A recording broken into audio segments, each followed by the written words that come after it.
कभी सोचा है कि हमारे चारों ओर एक पूरी दुनिया है जिसे हम देख ही नहीं सकते? पौधों और जानवरों से परे ये दुनिया है सूक्ष्म जीवों की। और यकीन मानिए, ये नन्हे जीव हमारे ग्रह के लिए बहुत ही ज्यादा जरूरी हैं। तो जब भी माइक्रोब्स का नाम सुनते हैं तो दिमाग में सबसे पहले क्या आता है? शायद बीमारी फैलाने वाले कीटाणु, है ना? और बस यहीं से हमारा सबसे बड़ा सवाल खड़ा होता है, ये हमारे दोस्त हैं या फिर दुश्मन?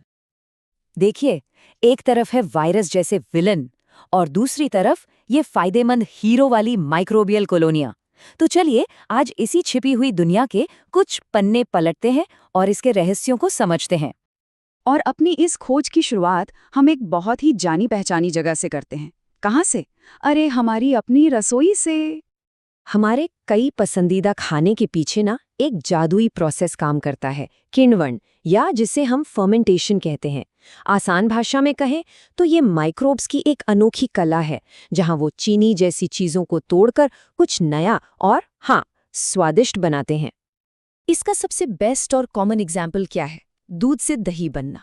ये जो लैक्टिक एसिड बैक्टीरिया यानी LAB होते हैं ना, ये दूध में अपनी संख्या तेजी से बढ़ाते हैं, लैक्टिक एसिड बनाते हैं और बस यही एसिड दूध के प्रोटीन को जमाकर उसे गाढ़े स्वादिष्ट दही में बदल देता है। लेकिन कहानी सिर्फ दही पर खत्म नहीं होती। यही नन्हे दोस्त खाने में विटामिन B12 को बढ़ाकर उसे और भी पौष्टिक बनाते हैं और हमारे पेट को भी हेल्दी रखते हैं। और सोचिए, वो फूली हुई इडली, सॉफ्ट डोसा या नरम ब्रेड, अरे उनके पीछे भी इन्हीं अदृश्य शेफ्स का हाथ है। ये कार्बन डाइऑक्साइड गैस पैदा करते हैं जिससे वो सब फूल जाते हैं। अच्छा, एक मजेदार सवाल, वो कार्टून्स वाली स्विस चीज याद है जिसमें बड़े बड़े छेद होते हैं? कभी सोचा है कि वो छेद आखिर आते कहाँ से हैं? तो इसका जवाब भी आपने सही सोचा, एक माइक्रोब ही है, एक खास बैक्टीरिया जिसका नाम है प्रोपियोनिबैक्टीरियम शार्मनाई। वो इतनी सारी कार्बन डाइऑक्साइड गैस बनाता है कि चीज में वो फेमस वाले बड़े बड़े छेद बन जाते हैं। ये दिखाता है कि कैसे ये छोटे छोटे जीव हमारे खाने को एक अलग ही पहचान देते हैं। तो चलिए अब रसोई से बाहर निकलते हैं और देखते हैं कि कैसे यही माइक्रोब्स बड़े पैमाने पर, मतलब इंडस्ट्रियल लेवल पर, हमारे लिए किसी खजाने से कम नहीं हैं। देखिए, माइक्रोब्स का इंडस्ट्रियल इम्पैक्ट कितना बड़ा है। इसका सबसे ज़बरदस्त उदाहरण है एंटीबायोटिक्स। सच तो ये है कि इसे 20वीं सदी की सबसे बड़ी खोजों में से एक माना जाता है, जिसने मेडिकल साइंस की दुनिया ही बदल दी और करोड़ों जानें बचाईं। और इस कहानी की शुरुआत हुई एक एक्सीडेंट से। 1928 में अलेक्जेंडर फ्लेमिंग ने देखा कि एक फफूंद बैक्टीरिया को बढ़ने ही नहीं दे रहा। बाद में अर्न्स्ट चेन और हावर्ड फ्लोरे ने इसकी असली ताकत को पहचाना और इसे एक पावरफुल दवा बनाया। जानते हैं, वर्ल्ड वॉर II के दौरान इसने हजारों घायल सैनिकों की जान बचाई थी। इस एक खोज ने साइंस और इंसानियत दोनों की दिशा हमेशा के लिए बदल दी। जरा सोचिए, पेनिसिलिन के आने से पहले प्लेग, काली खांसी और कुष्ठ रोग जैसी बीमारियां एक तरह से मौत की सजा थीं। लेकिन एंटीबायोटिक्स ने हमें इन भयानक दुश्मनों से लड़ने का हथियार दिया और सच में मानव इतिहास का रुख ही मोड़ दिया। और कहानी यहीं खत्म नहीं होती।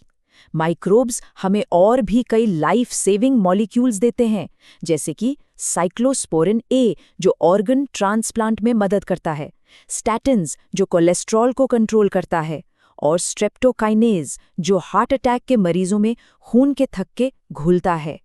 ये सब के सब आज की मॉडर्न मेडिसिन की रीढ़ की हड्डी हैं। अब हम अपने दायरे को और भी बड़ा करते हैं। घर और इंडस्ट्री से निकलकर अब देखते हैं कि कैसे ये माइक्रोब्स हमारे पूरे प्लैनेट, हमारी धरती की सेहत के लिए कितने जरूरी हैं। हर रोज हमारे शहर लाखों करोड़ों गैलन गंदा पानी पैदा करते हैं। अब जाहिर है, इस गंदे पानी यानी सीवेज को सीधे नदियों में तो छोड़ नहीं सकते, तो इसे साफ करने का ये भारी भरकम काम कौन करता है? जी हाँ, हमारे माइक्रोबियल पार्टनर्स। ये पूरी प्रक्रिया ना 2 मेन स्टेप्स में होती है। पहले स्टेप में फिल्टर करके मोटा मोटा कचरा हटा दिया जाता है, लेकिन असली जादू होता है दूसरे स्टेप में। यहाँ पानी को बड़े बड़े टैंकों में डालकर उसमें हवा पंप की जाती है। इस हवा की मदद से ऑक्सीजन पर जीने वाले माइक्रोब्स पानी में घुली हुई सारी गंदगी को चट कर जाते हैं। पानी कितना गंदा है, इसे मापने का एक तरीका है BOD। इसे ऐसे समझिए कि ये माइक्रोब्स का वर्कलोड बताता है।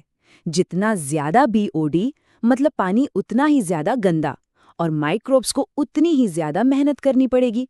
तो ये माइक्रोब्स इस बीओडी को बहुत कम कर देते हैं और पानी फिर से साफ हो जाता है।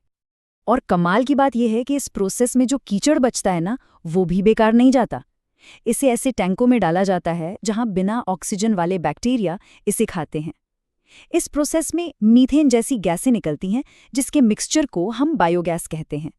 मतलब कचरे से सीधे एनर्जी। कितना बढ़िया आइडिया है ना।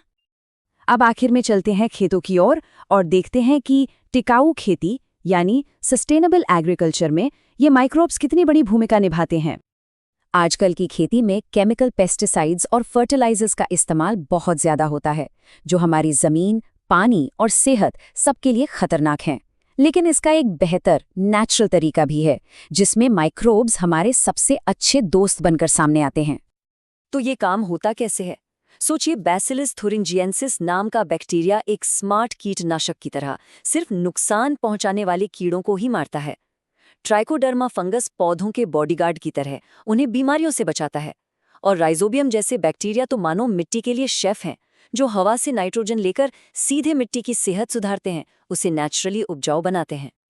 तो हमने शुरू में एक सवाल पूछा था, दोस्त या दुश्मन? मुझे लगता है अब तक की इस पूरी बातचीत के बाद जवाब बिल्कुल साफ है। सूक्ष्म जीव हमारे दुश्मन तो बिल्कुल नहीं है। असल में वो जीवन के हर कदम पर हमारे सबसे ताकतवर साथी हैं। वो हमारी रसोई से लेकर हमारे शरीर, हमारे कारखानों से लेकर हमारे खेतों तक हर जगह हमारी मदद कर रहे हैं। ये सब देखकर एक सवाल मन में जरूर आता है, भविष्य में हम इन नन्हे अदृश्य दोस्तों की मदद से और क्या-क्या कमाल कर सकते हैं।